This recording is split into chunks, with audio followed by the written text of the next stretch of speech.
Hello, my name is Damon, and today I'd like to talk about the alphabet. A is for apple.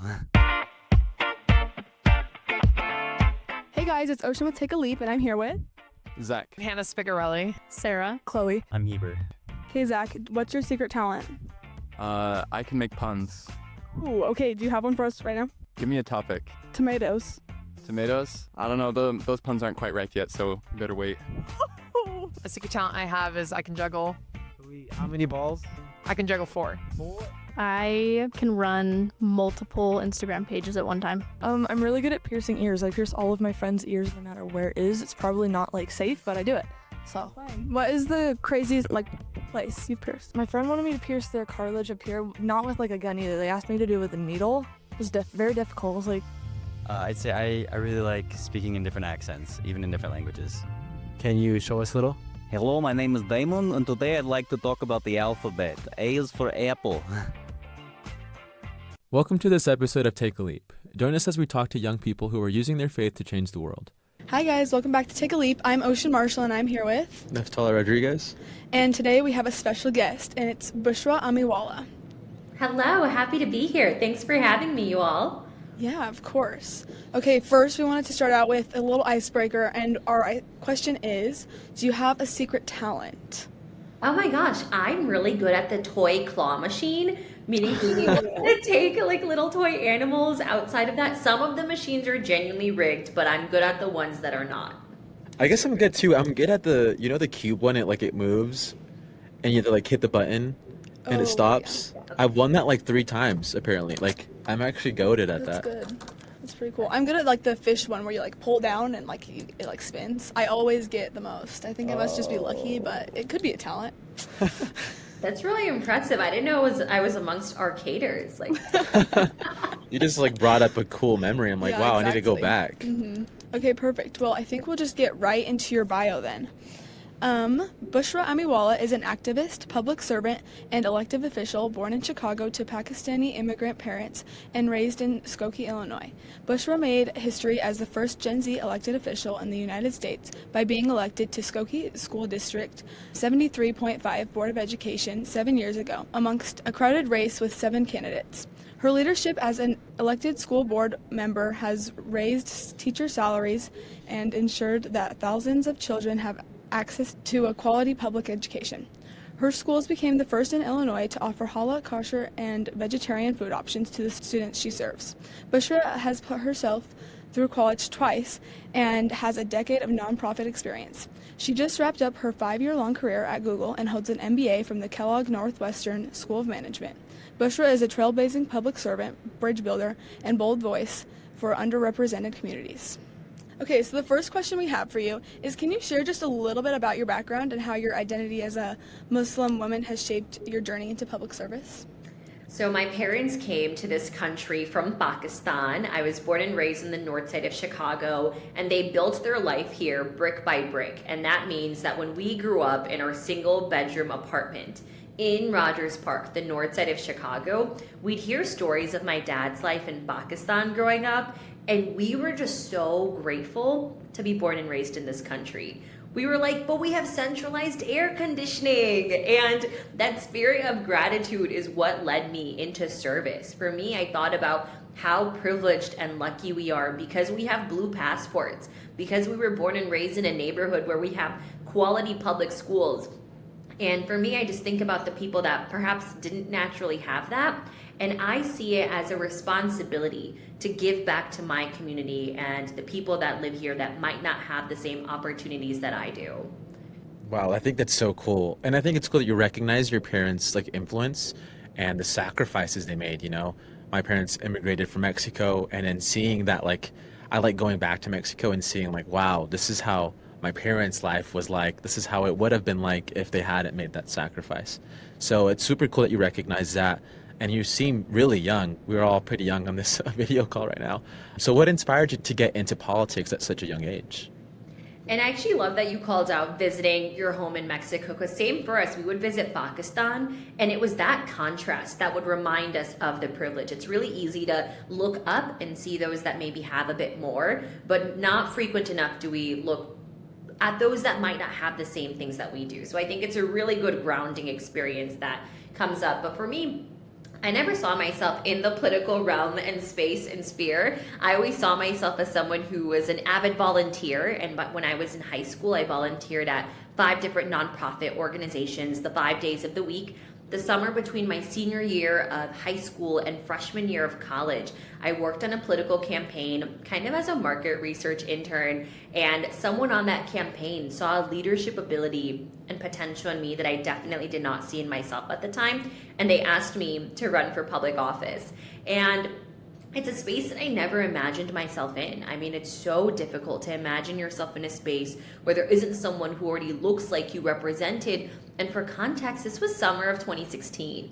This was before Donald Trump got elected. This was years before AOC won her primary. Like, it was a very different time in the political space and world, but what drove me to run for public office then is what still drives and inspires me today. And it's to be able to have a positive impact and influence in my community, because the best way to make long-term tangible change is through public policy. That's so cool. So being in like a public space, you probably face a lot of misunderstanding. So how do you like navigate that when people misunderstand you or misrepresent you? It's interesting because in the context of being an elected official or even a candidate for higher office, I'm someone that's lived in this district my entire life. Was born and raised here, went to public schools here, even went to grad school here.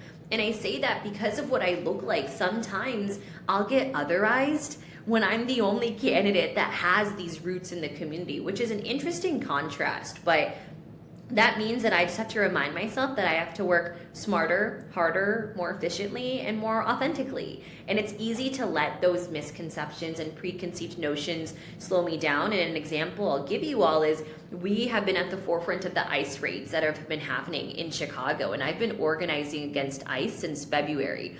But the first time I posted on Twitter, as an example, about knowing your rights, I got thousands of comments from people saying, well, go back to your country if this bothers you so much. Whereas maybe anyone else who would have said that was praised for it. I got copious amounts of attacks about, well, if you don't like this, you don't need to be here. So, for example, when those things happen to you, like these internal conflicts, people that you're dealing with, how do you stay grounded? You know, what kind of principles keep you grounded in those phases of conflict and people are, saying these mean things? Faith helps so much. Not to be cheesy, I do think I'm someone that found a more genuine relationship with my faith later in my adult life. It's been just a couple years that I've really been rooted in faith and faith principles. And I always remind myself that the two things that I can be held accountable for and are in the realm of my control, the first is my intention. And I always hope that I have clean and pure intentions when I do anything in this world. And then it's my effort, right? What am I actively doing to counteract some of these preconceived notions? What am I doing to build my impact and profile, whether it be to be elected or whether it be to make positive influence in my community? And then I have to remind myself that the outcome from there is kind of out of my hands.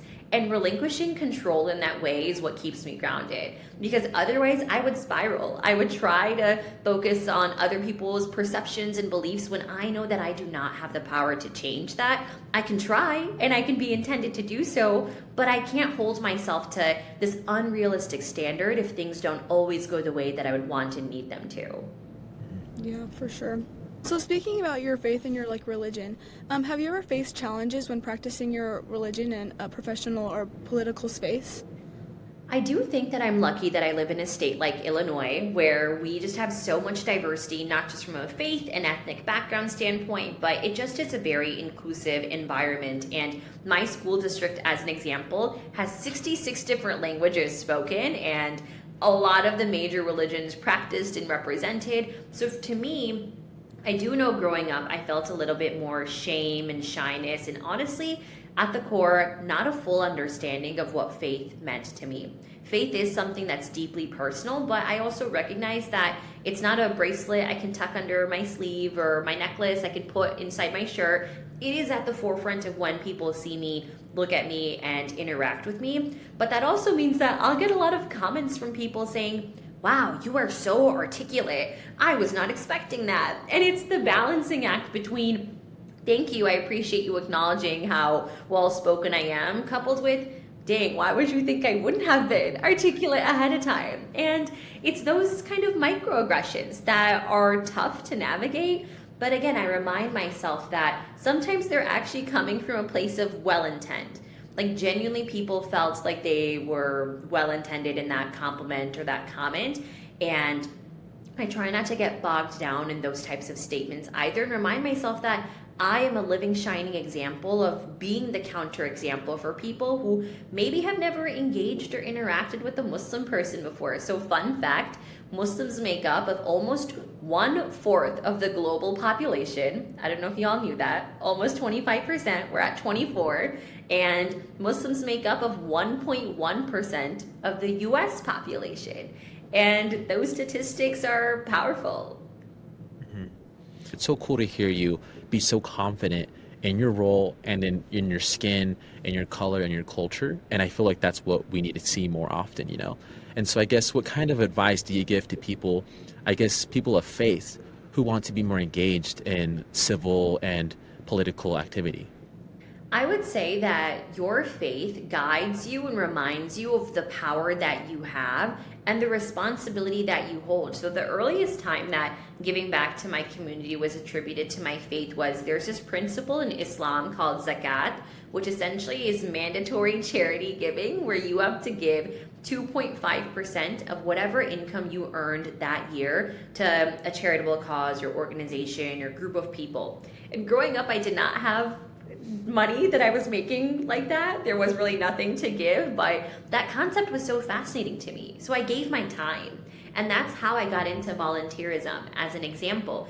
And public service, whether it be in the civic life or political life, is a natural extension of nonprofit work too. In a perfect world, if government works the way it should, we technically should not need nonprofit organizations. And that is why I always say that the best way to make long-term tangible change is through public policy. And as young people, we have innovative ideas that suddenly make it so we remind people that it's not about being on one side of the aisle or another. It's actually a top 1% of income earners versus the 99% rest of us. And it comes back to topics like universal healthcare. I think every single person in this country should have access to healthcare, and it's not something I say in a political way, and it's not something I say as that's just the right thing to do. It's something that I say it's the economically viable, fiscally responsible, and logical mode for our country to adopt to.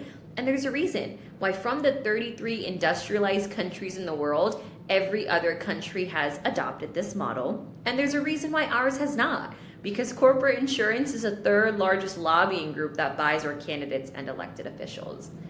Yeah, that's so interesting. So you ran for office as a teenager, which is crazy. I'm like, because I'm 18 right now, and I'm like, I'm only going to be a teenager for, one more year? I could not imagine running for office right now. But what surprised you the most about the process of doing that? So the first time I ran for public office, I announced my campaign 3 months after Donald Trump was first inaugurated as our president, and it was also 3 months after the Muslim ban was first instated, March of 2017. And I bring us back to that time in history because that year was the year that the Oscar selfie broke the internet, which probably means nothing to both of you, especially if you're 18. You're probably like, what does that even mean? Agreed, it would be like a normal Tuesday for us.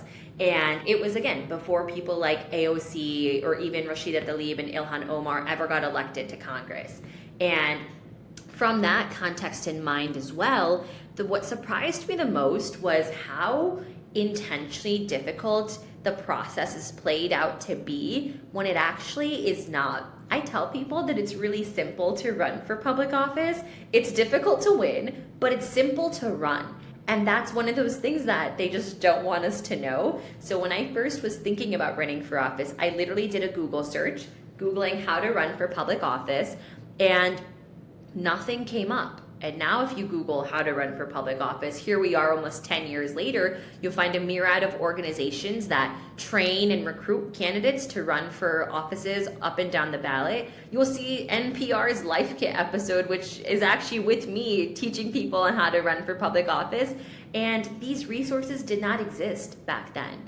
And that's what surprised me the most. It was really like once I figured out how to do it just by reading all these weird and hard to read documents on the government website of what it takes to run, I was like, why is it designed to be so difficult? Like that to its core was an accessibility issue and what surprised me the most.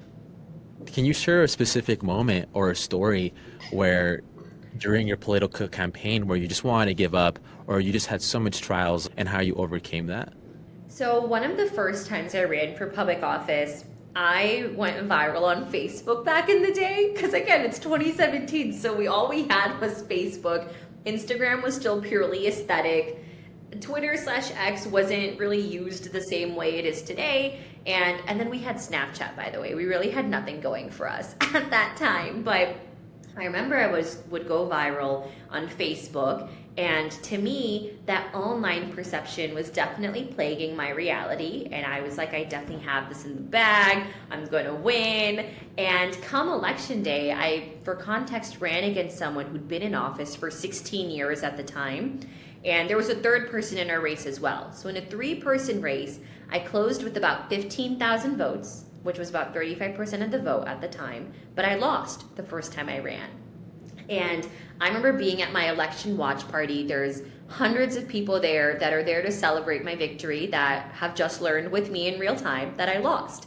And I cried. And I remember at that time, I was young, so tears meant weakness, so I went into the bathroom to cry. Like I felt embarrassed, I felt shame, and I felt like I let every single one of those people down. When in reality, like they were there to celebrate the victory of having run, of being a first-time voter that registered to vote because they wanted to vote for me. And I remember there was a news reporter that day who came up to me with tears streaming down my face and said, "Will you run for public office again?" And I said, "No. Like, why would I? I just lost. The people didn't want me." And there was someone watching that news segment who called me the next morning and reminded me that I registered thousands of people to vote for the first time, and that we had double and historical amounts of voter turnout in this non-presidential Democratic primary election because my name was on the ballot. And he said, "You have to run again, and this time I'll support you, just don't run against me." And it was my former opponent, the 16-year Democratic incumbent who I initially ran against. And it reminds you that it takes a village to run and it takes a village to win. And it wasn't about me, and it never was about me. So anytime I felt reasons to not keep going or to give up because things are difficult or didn't go in my way, I'm lucky that I have people in the community that are either my friends and family or just champions and supporters that know that this is so much more than this one specific interaction that continue to inspire me. And to close, seeing how far I've come is really what helps me keep going too. Yeah, I love that. That's so great that you had an amazing experience with that. How do you handle criticism or negativity, especially when it's based in your faith background? The thing about criticism and negativity is a lot of the times it's just rooted in ignorance. So the way that I describe it to people is that if it's a stranger on the internet who I've never had a conversation with, who I don't know, that looks like a bot account, that doesn't hurt or sting anymore. Those used to sting too, by the way, at one point, but now I see those and I'm like, you're not even a real person in my eyes. However, what does still sting and I have not fully gotten over is maybe someone who is misrepresenting who I am. So saying something like, "Oh, Bushra seems so polished. I don't know if I could have a real conversation with her." And I'm like, "But we never have had a real conversation. No, please give me a chance." Like something that's rooted in slightly enough experience that's true to them, but isn't rooted in presenting me in a fair and accurate way. Like those are what is most difficult. I'm glad that you figured out how to deal with that kind of conflict. I feel like maybe we may not face that in the same way you do every day, and maybe not the listeners because maybe they're not publicly advocating for things, but I feel like we all feel that kind of weight of, oh, maybe people don't understand me. And I think you said it perfectly. I think it's just lined in ignorance.